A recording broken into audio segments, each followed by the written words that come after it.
If the music picked you, you stand no chance. If you feel that music is calling, don't waste your time and energy for fighting it.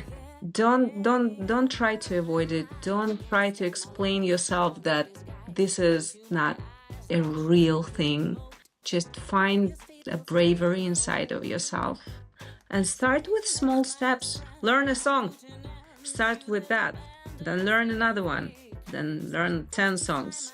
And start taking classes if you can. If not, there is a bunch of tutorials on YouTube. Start with something and keep it regular. And that's pretty much all. Nadya, I'm so excited to talk to you today. You are such an inspiration. And Am so, I? yeah, you are. It's so inspiring that after having had a completely different life and having your family and having all your responsibilities, you're now like, okay, I want to be an artist. And you're a singer, a songwriter. You have released several songs and you're now even more going for it. So, can you tell us just how that decision came about for you? Well, first of all, thank you for talking to me because I don't consider myself any kind of example, to be honest, but I am the person who can describe the whole bumpy road in details. So for me, it was a very, very long way, to be honest, because I started studying music as a kid when I was just 5, and I was in classical Russian music school. Though I was lucky to have a teacher, the piano teacher, who was really into jazz. So I think she infected me just from the very beginning. And that's a virus I keep, having inside of me. It never goes away. Funny you But refer to it as a virus. yeah, well, I mean, it's a very good virus. It's a very positive one, but it's just not so many people catch it, I guess. And yeah, I think if you don't catch it quite early, then later in life, people become really resistant. I don't know why to this kind of music, or maybe to complexity of it, or I don't know. There is something special about jazz for me, and yeah. So I dedicated some years of my life to music as a kid, but when I was 16 and I had to take decision about my future career, I was kind of decent girl, decent teenager. And though I really wanted to do music, there was absolutely nobody around who'd be a living example that it can be life, it can be a profession. It's something real. It's not something imaginary from TV, Mhm. or from the magazine. We didn't have friends, musicians. My parents were really far from music, though they were great music lovers. But yeah, it just didn't seem real. It it seemed like a dream, a fantasy, something not serious. And I was a serious girl. So Yeah. I chose my other passion. I always I have been writing since I could, hold a pencil. So I chose journalism, and then I had a career in journalism and public relations and in this sphere. But the thing is, through all my life, I had this urge to come back. I felt it was calling. I don't know how to say it, because even though I never considered myself specifically talented, I mean, I had some talent for music, but it was not this kind of incredible talent that everyone sees from the first second. The whole image we have. She starts singing and everyone just stops astonished. No, that was never my case. But I always wanted to come back uh, in different ways. And even when I didn't dedicate myself to music, for instance, on my first year, when I met my husband, on our first year together as a birthday present for him, I did a recording in the studio of a jazz song, Beautiful, My One and Only Love. That was my dedication. And actually, now when I listen to it, it sounds decent. It doesn't sound bad at all. So it always was there. Yeah. But yeah, life was going on, and then family started, and I was having children with a little age difference, and it felt uh, more far from me than ever because it completely was out of my reality. And then something happened when my kids were just 1, 3, and 5, almost. I was in a quite bad state emotionally. I was depressed. I lost myself. I lost the track because family absorbs you, especially with small children. Every parent of little kids, they just know that Hmm. you lose yourself. And I had a conversation with my grandma, who always was my best friend, and she knew myself. She knew me better than anyone. And she said, I beg you, just an hour a week, can you go back to your vocal classes? I will pay for it. That was the key phrase. And Amazing. at first, even that looked like something very out of normality. What? I don't have time for this. I don't have energy for this. I prefer to sleep. But I took her advice and I started my vocal classes. And it was like a teeny tiny hole in a huge, river. In what do you call this? That blocks you from the big water. So Oh, like this a dam. yeah, exactly, a dam. So it was like a tiny hole in a dam, and then the river just went, all the waters just went Yeah. upon me because in 3 or 4 months after I started my vocal classes, I already sang in two students groups. I already was a soloist in a gospel choir in my little town. And it went like this because I think I had so much desire to do it that I just couldn't stop. But Yeah. still, even with all this involvement, um, it felt like something extra, something like I'm indulging myself, like Right. you know, You're being selfish, quote unquote. exactly. So Hmm. it actually took years to convince my family, my parents, and myself, first of all, that it's not an indulgence. It's not, you know, just hobby. It's something much deeper inside of me. Because I'm telling you, I couldn't stop. I started taking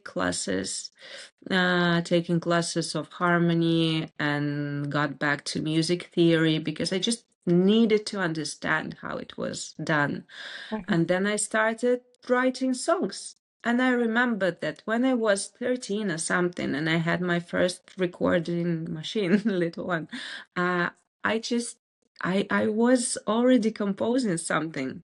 I wish I could find it, those little drafts that I did while walking my dog, Hmm. But it always was inside. I just let it out finally. But you need instruments, you need knowledge, you need skill, because one thing is Yeah. some ideas come into your head, Yeah. and another thing is knowing how, at least to write it down. So yeah, that was the journey. This is quite amazing, and it reminds me so much of my own journey. It's Mm, been really similar. But yes, yeah, so. I mean, talking about the skill you need and all of that, you take it really seriously, and I find that admirable. But it also depends on what your expectations are of yourself. Mm, And you are just you're very much a like high achiever, is how I see you. I am. Yeah, you unfortunately. totally are. Like Unfortunately, there's no doubt about it. So I find that inspiring because I'm similar again.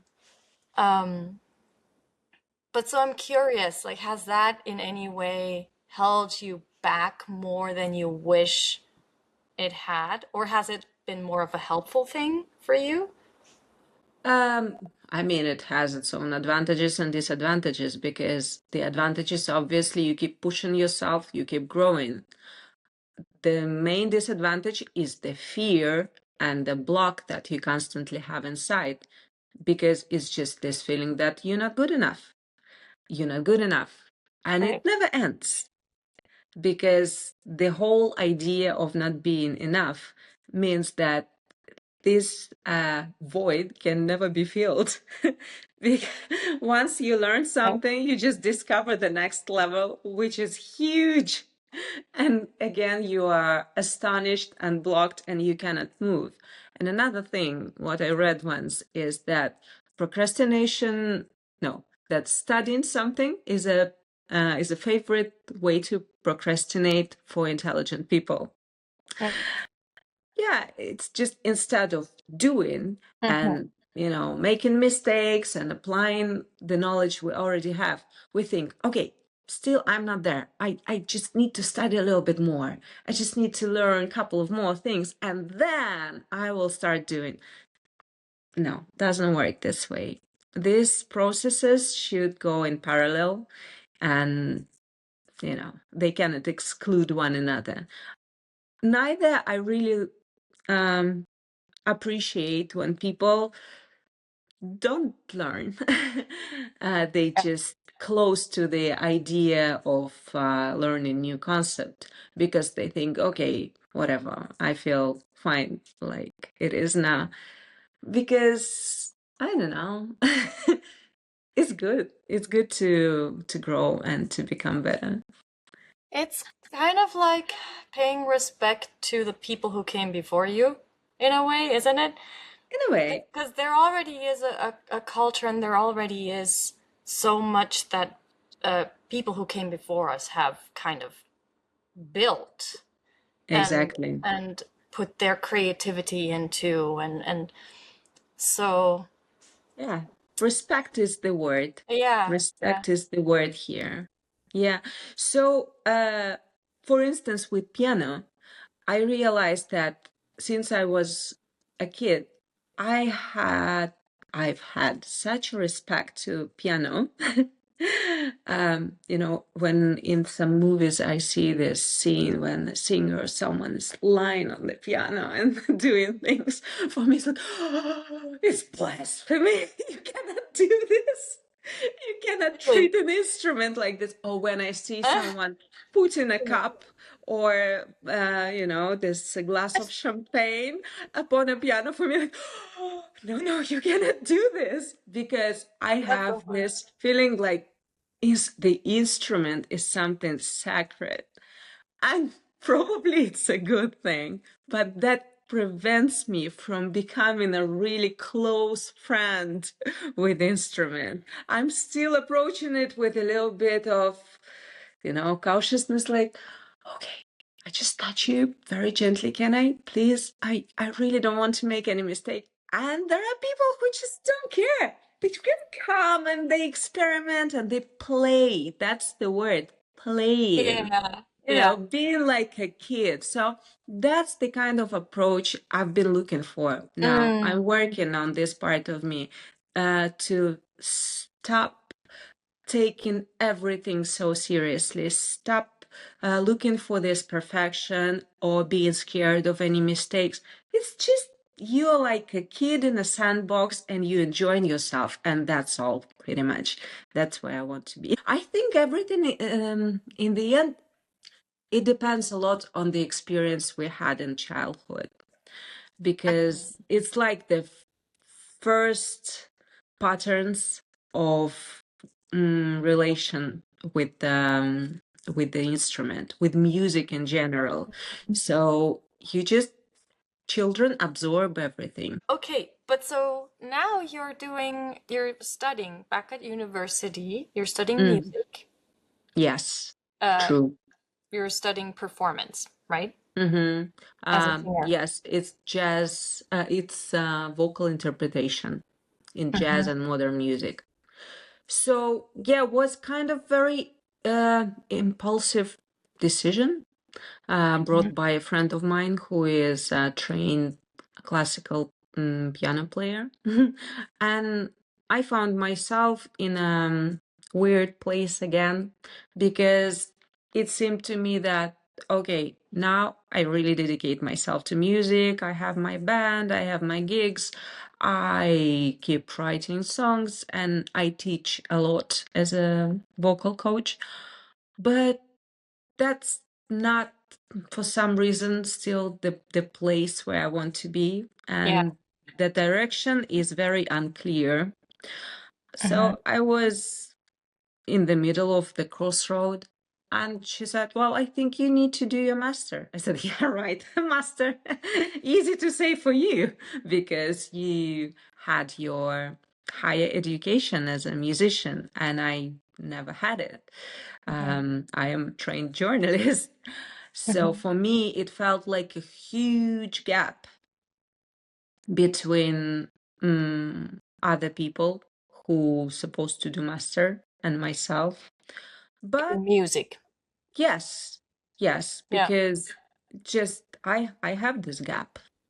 Um, but I decided to try anyhow because Hmm. that's my approach right now. I just, go into it and then I look what happens. Amazing. And you're full in, like you're also doing our program, the first run we're doing with Artist Yeah, Springboard. yeah, I So am. you're like full time. I'm trying to catch up with everything, though it doesn't really work so well for me. But anyhow, I just jumped with my video that they needed to take a decision.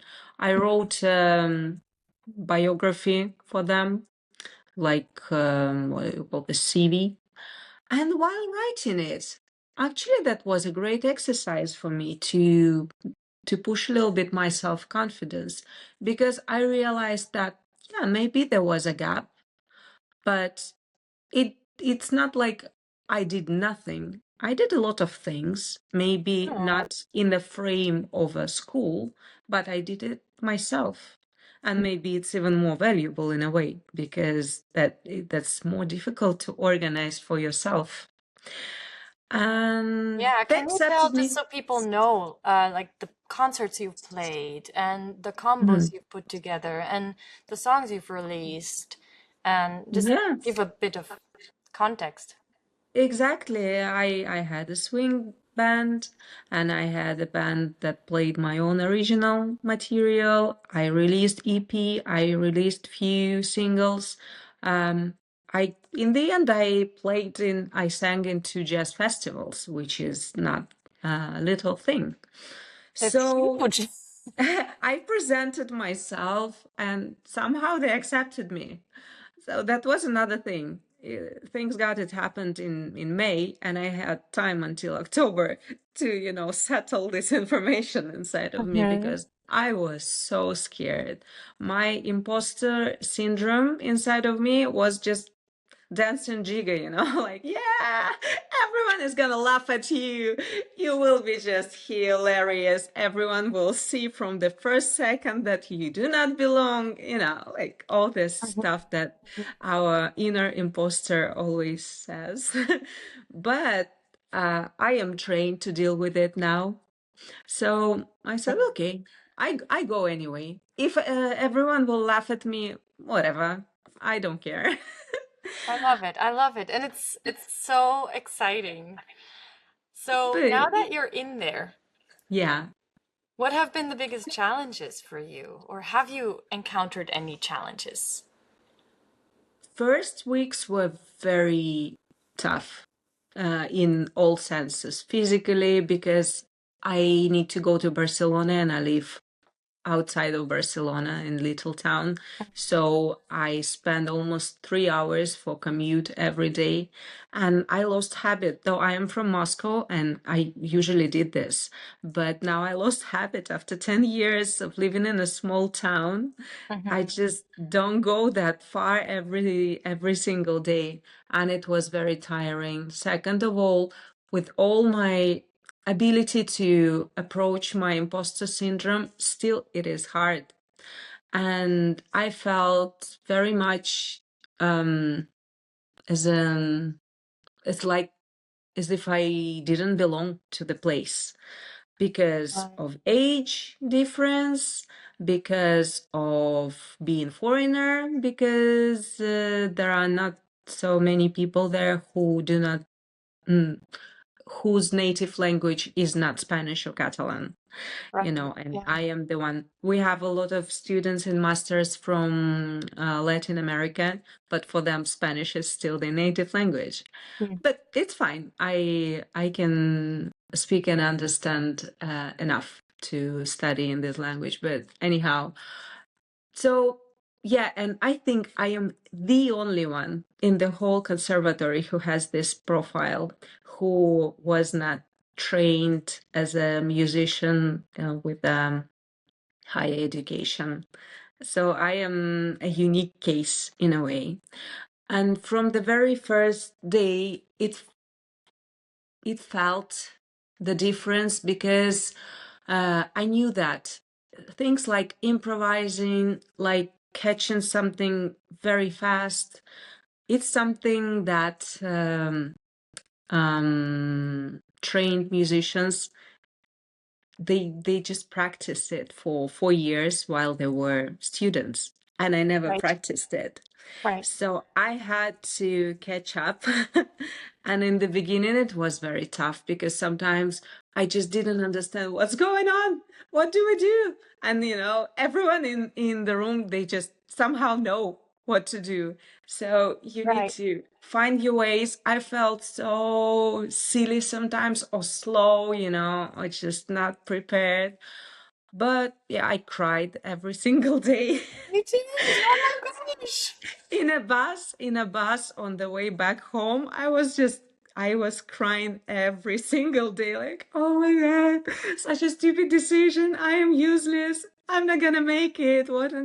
Yeah, but I mean, that passed in the end because I started to understand what's going on. I started practicing the way they practiced. I took some classes with first grade, is it first year students? Hmm. Yeah, because I thought, okay, in terms of improvisation, for instance, I am more or less at this level, so I probably go with them. And it was an amazing decision Yeah. because yeah, I just okay, there was a gap and I keep feeling it. I keep, Mm. eliminating this gap. And then after first weeks of suffering, started to come a little bit of confidence. Not too much though. But I had a very interesting conversation with my vocal teacher because I told her, you know what? I cannot sing. I mean, I do sing when I need to in the class, somewhere on a rehearsal, but I do not sing in any other context. I do not sing for pleasure. I'm just avoiding this activity completely. She said, but that's very good. I was like, what? What's so good about it? She said, that means that your perception of music grew that fast at this point. You just you've been exposed to so much new information, so many new concepts that you just need time with your skill to get to this level now. But you will eventually get here and you will be more confident than ever with all this new knowledge, applied to practice. So you don't push yourself, you just give yourself time, and you will grow. Mm. And when I saw this process, how it happens, when you achieve the certain level of professionalism, this gaps normally are little by little. Mm-hmm. But when something big happens, like you go to a music university, then again it's this jump and you just need time to catch up. Right. So when I Yeah. realized what's going on, how this process works, I just became much calmer about this. Mm. I took it with ease. I said, okay, I just keep studying, I just keep doing my homework, I just keep practicing, and when the moment comes, it comes. And the good thing also that happened, apart from all this academic thing, is I got to know many new musicians, Mm. and I just found some friends there, and they're really supportive, and they are pushing me constantly to go to jams, which always was an issue for me because I was scared to go to jams, not because I'm scared of public performance. I am totally fine. I'm experienced with that and I enjoy it. But for me, the whole situation of uncertainty, you don't know who exactly you're going to play with, what exactly you're going to play, and how. So you need to be very flexible and ready to anything. For my type of personality, it is a challenge. It is a huge challenge because, as we were talking before, I like everything to be well thought, prepared, organized and rehearsed. And when it Yeah. is not, for me, it's a very high level of stress. But I started doing it thanks to these peers of mine, and it's a little bit easy when you've got someone, supporting you in the crowd, in the room. And it is still not easy, but it's doable now. And it was a giant step for me. I just felt like it was a big change. Yeah. Do you enjoy it now? Or is it still, do you still feel kind of like, does it feel like work for you? Um, I would say that amount of suffering and enjoyment is like 70-30 right now, and 30 is enjoyment. Oh my gosh. Yes, Seriously. yes, Oops. it's still hard work, but I also understand that the ratio will change with time. And the more I learn, the more I practice, less suffering will be there. Hmm. And and you know what? Actually, I do not expect suffering ever end, to be honest, because I think when the suffering part ends completely, that just means you need to put yourself out for more of a challenge. Otherwise there is no growth. And again, my teacher said, I said, singing used to be a happy place for me. I was just relaxing. I said, no, that is over. Forget about it. It's so interesting. I've been thinking a lot about, because I am so similar to you in personality. Mm, And I was pondering why, like, it's not, I don't like suffering. And I don't, like, I am very playful. But it's just that if I don't take something seriously and I'm not mm, like trying to get the best version of what I'm working on, mm, that is not fun. And then so the emotions, like the actual emotions and the hard work, it's kind of like uh not the main thing that is mm, important to me, but mhm, it's actually the thing I'm working on is the thing that is important to me, and the emotions are like secondary, like I don't mhm, care how I mhm, really feel. So I mhm. find that kind of interesting because it's been on my mind, and I find it interesting that you say it's like 30% joy, 70% But suffering. So how is that yeah, for but you? Is it what if I explain what is suffering for me? Suffering is exactly this gap between how I want it to sound and how it sounds. It's a little bit like I always say, my English always sounds better in my head than when I hear it recorded. Because in my head, I'm like, yeah, it's decent. You can speak well, but then I listen to myself and seriously. So for me, suffering is this gap. I want to be able, with my technical skills as a singer, as a musician, as an arranger, as a composer, as a producer, which is the worst part of my skills, just to be closer to how I want it to sound, just to at least a little bit coincide with what I have in my head, in my imagination. Right. So the closer I will be, the less suffering there will be for me. So I totally get that perspective. So it looks like you're totally on the growth path. I was gonna ask you this as a question individually. What ways exactly do you feel like you've grown? But you kind of already told us. But is there anything that you want to add? I think apart from musical growths, which is inevitable when you just do so much practice and exercise, when you have good teachers who can guide you and show you the way.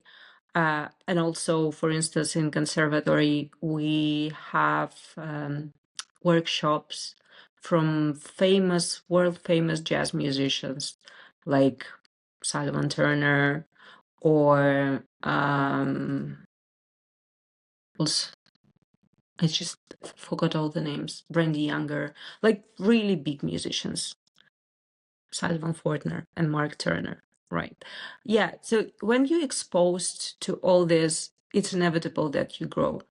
But I think that another important part is your personal growth, my personal growth, because I'm just dealing with I'm learning how to get rid of this constant shame of not being, at a certain level, not caring too much about how people will think about your abilities, your skills, your knowledge, your talent, because it's not the issue. When you come to the place where there are so many talented and trained musicians, you are scared to be judged. And sometimes you are judged. Sometimes some of them laugh at you or maybe think, okay, here she goes again, the incapable one. Some of them, which tells probably more about them than about me. But also there are people who are very patient and very kind and very supportive, and they just help you to grow. So I think the part of personal growth is protecting yourself, getting rid of your ego, stop being so precious about your image and everything, and allowing yourself to make mistakes, not only in studying, not only in scat improvisation, but generally. We are only humans, and we just tried our best, and that's the way to do it, in my opinion. So I think that also is a very significant part of this change for me, of this decision. Yeah, I love that so much. You're kind of just making peace with yourself and like standing really strong in who you are Mhm. and not giving other voices so much weight, which I Yeah, think is amazing. I wish I learned it a little bit earlier, in life. I'm just learning it myself too. I feel like there's no timeline really. Like we're all Yeah, in this process of becoming more and more who we are, I think. yeah, but I think for women especially, the majority of us raised to be people pleasers, and we are very much defined by that. So I think one thing that really helps with overgrowing it is age, because the older you get, the more indifferent you get. Well, if you're on the right path, but it's just the life, I think, would have been much easier and fuller if we learned to do it earlier, to stick with our own truth, to not bother that much about others' opinions on us. Just understanding ourselves, understanding our desires, our goals and everything, and having this in focus more than anything else. Mhm. Yeah. How was it for you in relation to your family? Because you do have your three kids, and I know that because we're friends, I know that they were relying on you a lot. And now Mm. you're out there doing your own thing. How Yeah. has that been? But I mean, all kids relying on their mothers in normal situation, I Of guess. course. But No, I but am I mean lucky. also like in terms of household stuff and Yeah, like the sure. the But classical. they are not that small anymore. My youngest kid Mm. is 10 and the oldest is 14. So they are in this um, independent age right now. And I think for my teenage girls, it's even better. Probably that I am not present all the time here because they already in the process of separation. They need their space, they need their freedom in a way. But I think for them, for the whole family, it was a very positive change in a way. At first, Oh, it was cool. a little bit out of balance. First weeks, we needed time to adjust because, yeah, I was a cornerstone for many processes. But then I told them that I cannot take that much mental load anymore in planning and organizing their activities and being, on top of their studies, after school activities, birthday parties, and whatever else. So I said, okay, people, from now on, whichever information comes to my WhatsApp or my email, I just press forward and I send it directly to you and you deal with it the way you can. I think that's a great experience because in the end, you need to learn how to take responsibility for your own life. Yeah. So I think not without some fails, but it works. And I really appreciate that their comprehension and their respect for my necessity to learn, to study. And I also think that sets a very good example for all three of them as an image of a woman who follows her dreams, her objectives, and everything. I wouldn't like my girls to have an example of someone who constantly sacrifice in the end their own life, their own dreams for pleasing or serving to other people, although these people are their family and the more important people in life. But still, no one should sacrifice, you know, their dream. So, yeah, it works somehow. Awesome. I put a dedication in my thesis. In the beginning, you need to write a dedication. So I wrote thanks to my family for becoming independent and letting me grow. Oh, Yeah, that's how I feel. yeah. Thankful. Yeah, amazing. Tell us what you're writing your thesis about. My thesis is a little bit different from normal. Again, since I am so unique, my thesis is also because normally in conservatory, the majority of master works they just dedicated to certain genres or styles in music or some particular musicians' careers. And I took a subject of necessity of including the block of social media management and digital presence for musicians. Mm. Because from what I see around me, in many countries, actually, because I can compare how it works in different countries. And I see that there is a gap between the very fast growth of social media, of internet, of technologies, and the educational system. It just it's just too slow. It cannot catch up. Yeah. So, for instance, in conservatory where I am, there are no classes for students dedicated to music business, to social media, to self-promotion, nothing at all. Because there is this general concept of if you are a good musician, everything is going to be fine. And we know perfectly that it doesn't work this way anymore, unfortunately. But I mean, we can complain as much as we want, but this is just the reality. And I think that the responsibility of teachers is preparing the students, the music students, to the real life. It's Right. almost like lying to them. It's almost like letting them down very much from the very beginning. You cannot put now in their head the idea, oh, you just practice, you just be a good musician, and Yeah. everything will be fine with your career. That's not going to happen.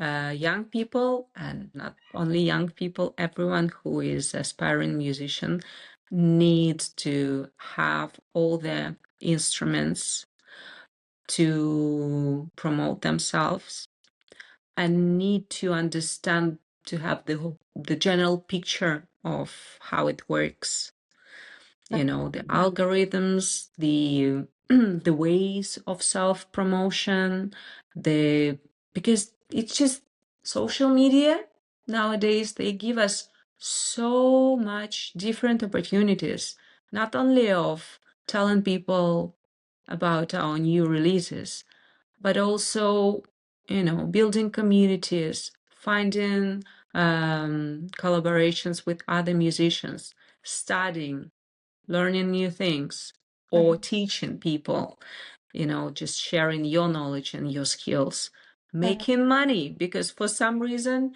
there's always this dichotomy between art and money. And I Yeah. mean, everyone needs to pay their bills. It's not Yeah. like musicians is the special person who can only be concentrated in their art, but they need to pay the rent, pay the bills, buy food, and then later in life maybe raise kids and having family. That's very expensive thing. I say from experience. Yeah. so so I think we are now in the era where we need to eliminate this stigma, like don't touch money because this will kill your art. No, it shouldn't be this way. And another thing is that I compare technology with, well, technology, social media, AI, whatever, with electricity. Electricity can kill you, right? If you don't Mhm. if you don't use Mhm. it properly, it can kill you. It's very dangerous, but it gives us absolutely different life. Thanks to electricity, we live where we live right now, and Mhm. we have so many opportunities. So technology is the same.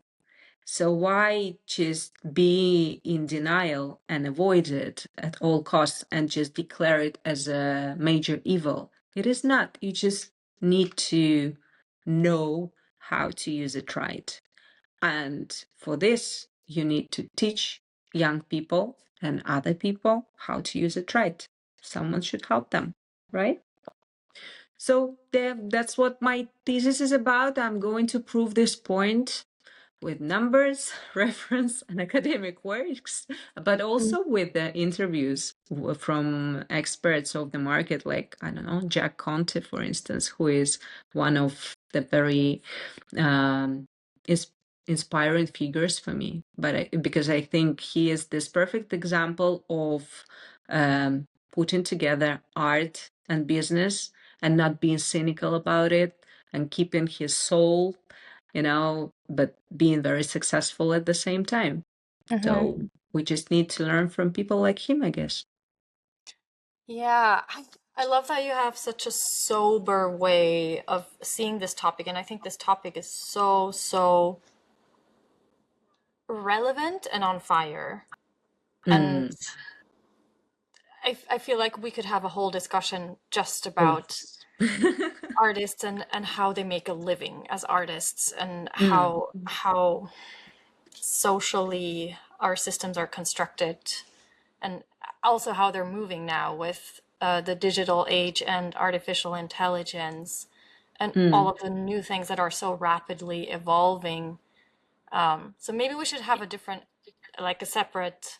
We should, for sure. I Let's do actually it. think it would be really interesting once you've written your thesis and you've done your research, and if we could get back together and then really I'm all center for a that. discussion around that. Yeah, I would love that. Yeah, let's do it. Let's do it. Yeah. But for today, let's close the conversation with what kind of advice would you give to someone who is in similar shoes to you, who is thinking about music is my thing, I really want to go for it, but maybe they're feeling held back and maybe they're Mm. feeling like they're too old. I am not sure, as I said in the beginning, that I am someone to give advice because I'm on my own bumpy road with it. But I really loved what one of my teachers in conservatory said, and he is the man of, let's say, advanced age. He is in his 60s, and he's been a brilliant trombone player and arranger all his life. He told us once that if the music picked you, you stand no chance. You can run, you can hide, you can try to look for some other occupation in life, but that just will not work because there will be always a big part of you that will have this urge to come back to music because it's calling and there's no way to avoid it. So for me, if you feel that music is calling, don't waste your time and energy for fighting it. Don't explain yourself. Can you please stop? Thank you. So, such a soft talk, mom. um yeah, don't try to avoid it. Don't try to explain yourself that this is not a real thing. Just go there. Just find a bravery inside of yourself and start with small steps. And it applies to actually every single sphere, field, activity in your life. Just start with small steps. Learn a song. Start with that. Then learn another one. Then learn 10 songs. And start taking classes if you can. If not, there is a bunch of tutorials on YouTube. Start with something and keep it regular. And that's pretty much all. The road of yellow bricks will bring you somewhere for sure, but just go on the road. I love that. I love I just watched Wicked. Oh, yeah, The I have second one. I haven't seen it yet. I gotta do that once I Hmm. finish my thesis. Well, brilliant, Nadia. Thank you so, so much for having this talk with me. Thank you so much. Thanks. Yeah.